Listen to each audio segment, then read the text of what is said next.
Assalamualaikum warahmatullahi wabarakatuh. Waalaikumsalam warahmatullahi. Kajian kita kali ini yaitu tentang orang mati terpisah dari alam.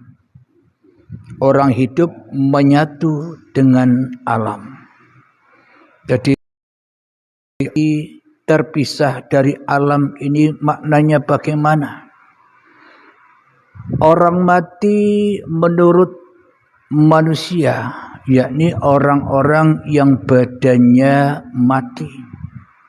Maka terpisahlah manusia yang sudah meninggal itu dengan kehidupan orang-orang yang di dunia.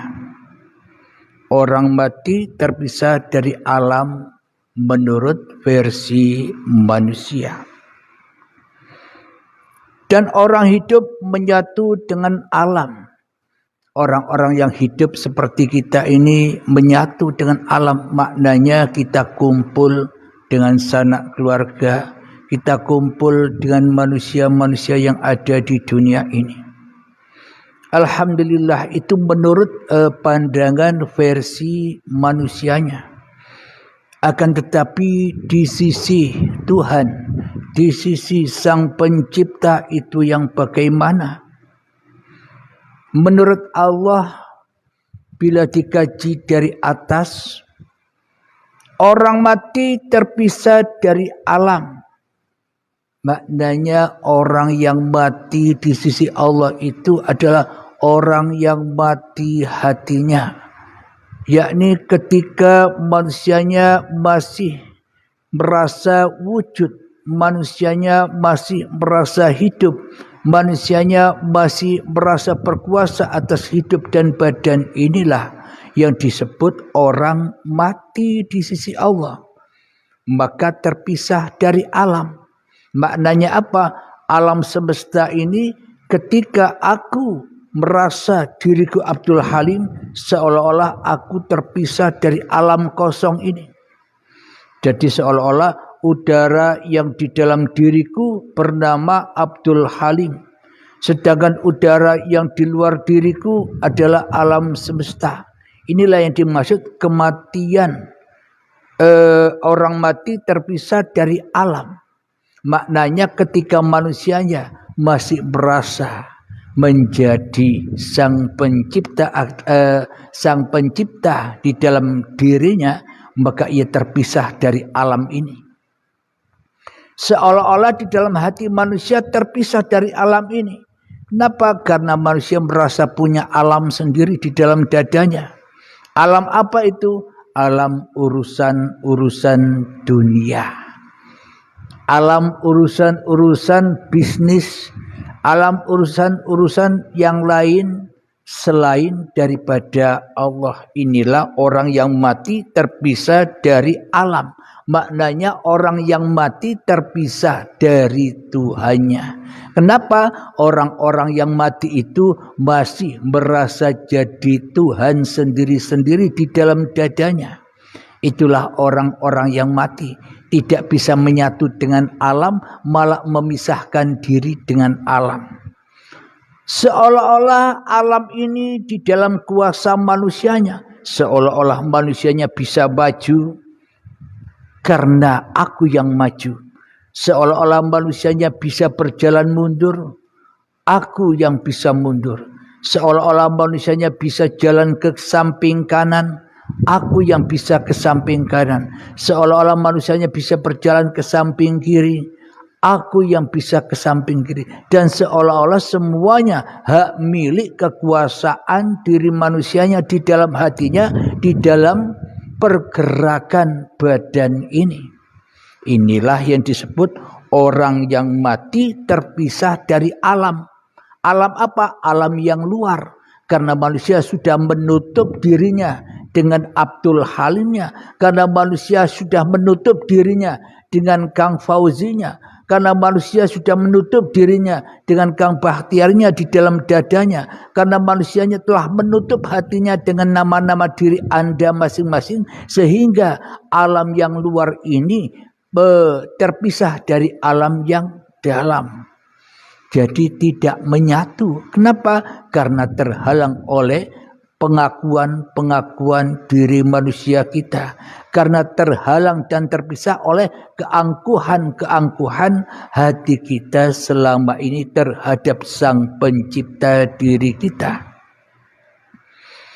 Alhamdulillahirabbil alamin, itulah yang dimaksud kematian di sisi Allah.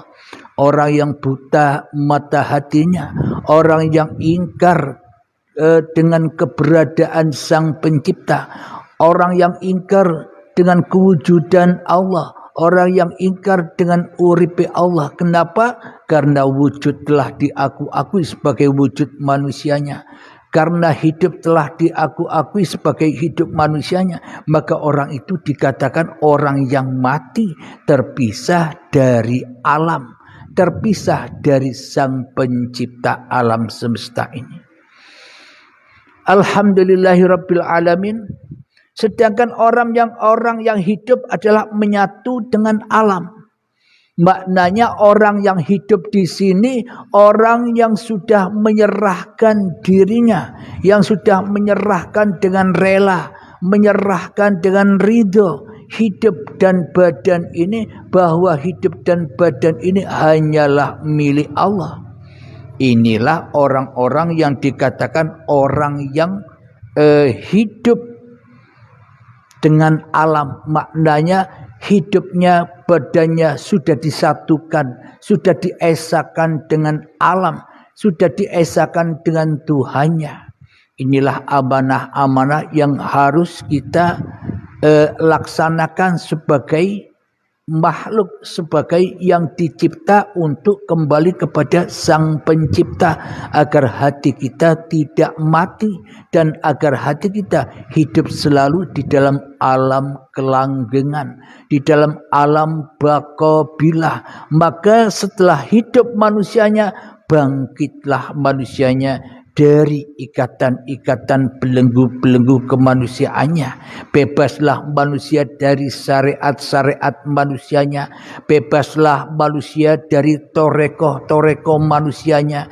Bebaslah manusia dari hakikat-hakikat manusianya. Bebaslah manusia dari makrifat-makrifat manusianya. Kenapa manusia bangkit dari itu? Karena manusia bangkit ke alam kegoibannya lagi, bangkit ke alam ketiadaannya lagi, kembali ke alam keadamannya lagi, karena syariat, karena toreko, karena hakikat, karena makrifat bukan milik manusianya. Inilah syariat yang menjadi syariatullah. Inilah torekoh yang menjadi torekotullah. Inilah hakikat yang menjadi hakikatullah. Inilah makrifat yang menjadi makrifatullah. Sehingga manusianya sudah bebas, enjoy saja. Inilah yang dimaksud orang yang hidup selalu menyatu dengan alam. Orang yang hidup selalu menyatu esa dengan Tuhannya. Kenapa? Karena hidup bukan milik manusianya lagi. Kenapa manusia kok menyatu? Kenapa kok manusianya esa dengan Tuhannya? Karena hidup manusianya bukan hidup manusianya lagi. Karena badan manusianya bukan badan ciptaannya lagi. Semuanya kembali ke alam lillahi ta'ala. Disinilah diterimanya segala syariat, toreko, hakikat, makrifat manusianya. Karena yang bersyariat sudah Allah sendiri. Karena yang bertoreko sudah Allah sendiri. Karena yang berhakikat Allah sendiri. Yang bermakrifat Allah sendiri. Sedangkan manusianya enjoy saja di dalam menyaksikan, di dalam menonton ayat-ayatnya Allah dengan damai hatinya, dengan tentram hatinya. Bismillahirrahmanirrahim. Innal awliya'a la khawfun 'alaihim walahum yahzanun, bahwa para kekasih Allah itu tiada rasa takut di dalam hatinya dan tidak bersedih hati. Kenapa? Karena hidupnya sudah menjadi uripe Allah. Karena manusianya sudah kembali ke alam keadamannya di surga, kembali kepada alam ketiadaannya, kegoibannya yang nyata, yang nampak, yang jelas, yang wujud, yang hidup. La maujudan illallah. Itulah imannya para nabi dan para rasul. Itulah hakikat la ilaha illallah itu. Akhirnya manusianya dikatakan manusia yang hidup. Maka pantaslah para nabi, pantaslah para rasul, pantaslah Kanjeng Nabi Muhammad, pantaslah para kekasih Allah, pantaslah para wali-wali Allah ketika badannya wafat. Tapi sebenarnya mereka tidak wafat, tapi langgeng hidupnya bersama Tuhannya. Maknanya yang dimaksud ya begini. Kenapa? Karena hidup mereka hidupnya Allah, badan mereka ciptaan Allah. Maka dikatakan hidupnya para nabi, para rasul, para aulia Allah, para kekasih Allah, para wali-wali Allah tidak akan pernah mati. Kenapa? Karena hidupnya Allah, bukan hidupnya manusianya. Ini maknanya. Bukan anggapan seperti kita selama ini. Anggapan kita hidup itu individual. Anggapan kita hidupnya para wali, hidupnya orang kafir, hidupnya orang-orang yang agama lain seolah-olah berbeda-beda. Karena kita masih terikat, terbelenggu, dan karena kita masih mati hatinya di dalam memahami ayat-ayat Allah. Bagaimana mungkin manusia bisa memahami ayat-ayat Allah sedangkan manusianya mati di hadapan Allah, sedangkan manusianya masih merasa dirinya yang paling ada daripada adanya Allah, merasa dirinya yang paling wujud daripada wujudnya Allah. Ya, selamanya yang dipahami oleh manusia ya serba manusianya, pemahamannya serba manusianya, pemahaman kematian serba manusianya. Dianggapnya kematian itu hanyalah matinya badan, akan tetapi buta dengan kematian di sisi Allah. Kematian di sisi Allah adalah matinya hati, tidak kenalnya hati kepada Sang Pencipta. Maknanya matinya hati itu ketika manusianya masih merasa jadi hantu-hantuhan di dalam dadanya masing-masing. Selagi manusianya merasa ada, mati terus. Selagi manusianya masih merasa wujud, mimpi terus. Sholatnya mimpi, ibadahnya mimpi, kekayaannya mimpi, jabatannya mimpi, kegantengannya mimpi, kecantikannya mimpi, semuanya hanya mimpi. Masih belum sadar, tapi kalau sudah mati badannya baru sadar, ternyata selama ini aku hanya terlena di dalam kehidupan dunia. Karena kehidupan akhirat lebih kekal. Kematian manusianya menghadap Tuhannya lebih kekal. Di dalam lillahi ta'ala. Alhamdulillahirabbil alamin. Kebanyakan kita selama ini mencari bekal untuk perjalanan abadi. Apa bekalnya? Melakukan syariat-syariat, perintah-perintah agama. Akan tetapi selama ini kita hanya mengutamakan, hanya mengedepankan laku-laku dari syariat-syariat agama itu saja. Kita hanya peduli dengan pergerakan badan-badan saja. Dan kita tak pernah peduli dengan siapa yang menguasai badan ini.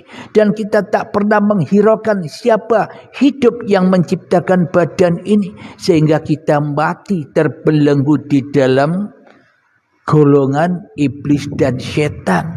Maknanya kita terpisah jauh dari Allah. Karena kita selama ini menjadikan Allah sebagai musuh-musuh yang nyata. Kenapa Allah kok dijadikan musuh? Karena manusianya merasa yang paling ada, sementara Allahnya tidak ada. Manusianya merasa yang paling wujud, Allahnya gaib. Bagaimana mungkin kita bisa mengimani hal yang gaib? Bagaimana mungkin kita bisa mempercayai, meyakini yang tidak ada?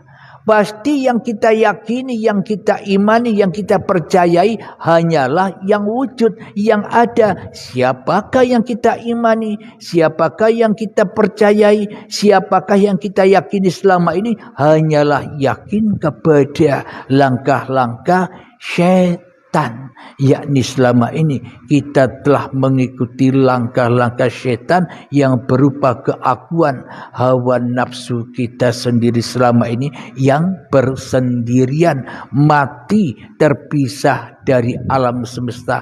Kenapa? Karena tutup di dalam diri kita masih belum kita buka, tutup masih belum dibaiat, tutup belum dikorbankan.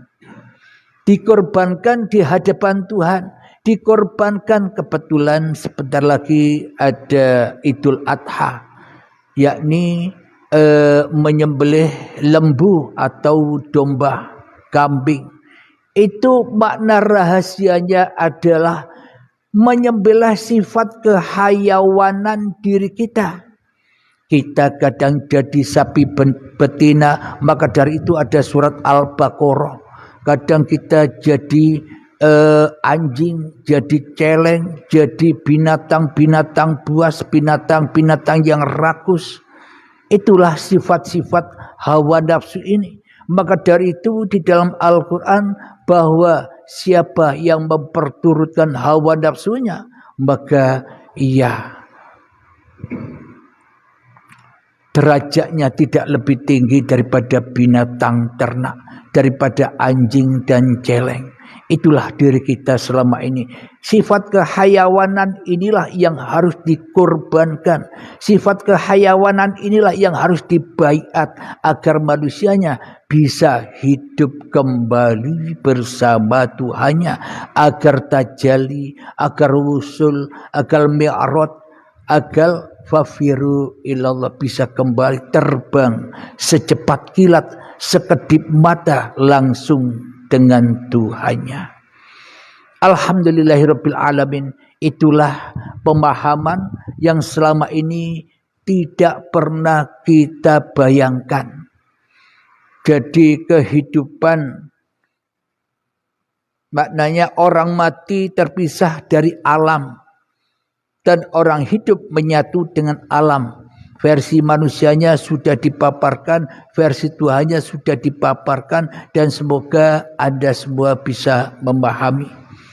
Jadi Al-Quran, ayat-ayat sucinya Allah itu penuh dengan makna yang mutasyabihat, makna yang terpendam. Hanya orang-orang yang diberi petunjuk oleh Allah yang bisa memahami. Beruntunglah saya, beruntunglah kita semua jamaah Uripi Allah dan para sahabat yang baru bergabung di channel YouTube Uripi Allah bisa memahami. Dan itulah hal yang termahal untuk didapatkan setiap manusia, dan itulah jalan husnul khotimah, itulah jalan lurus, itulah jalannya para nabi dan para rasul ketika di dalam dada manusia sudah la ilaha illallah, sudah tiada peran lagi manusianya kecuali Allah. Alhamdulillahirabbil alamin. Semoga saya bisa memahami, Anda semua pun juga bisa memahami. Amin ya rabbal alamin. Sebelum kita akhiri kajian di malam ini, sebelum kita adakan tanya jawab nanti, marilah kita kembangkan salawat dari mintaful bala. Allahumma salli ala sayyidina Muhammad wa asghiri zalimin bil zalimin. اللهم صل على سيدنا محمد وأزغر ظالمين بظالمين وأخرجنا من بينهم سالمين وعلى آله وصحبه أجمعين. الحمد لله رب العالمين. اللهم صل على سيدنا محمد وعلى آل سيدنا محمد. اللهم يا قاضي الحاجات، اللهم يا مجيب الدعوات، اللهم يا رافع الدرجات، اللهم يا محل المشكلات، اللهم يا شافي الأمراض، اللهم يا كافي المهمات، اللهم يا دافع البليات، اللهم اختم لنا بالإيمان، اللهم اختم لنا بالإسلام. ربنا آتنا في الدنيا حسنة وفي الآخرة حسنة وقنا عذاب النار. وصلى الله على سيدنا محمد وعلى آله وصحبه وسلم والحمد لله رب العالمين. آخر كلام.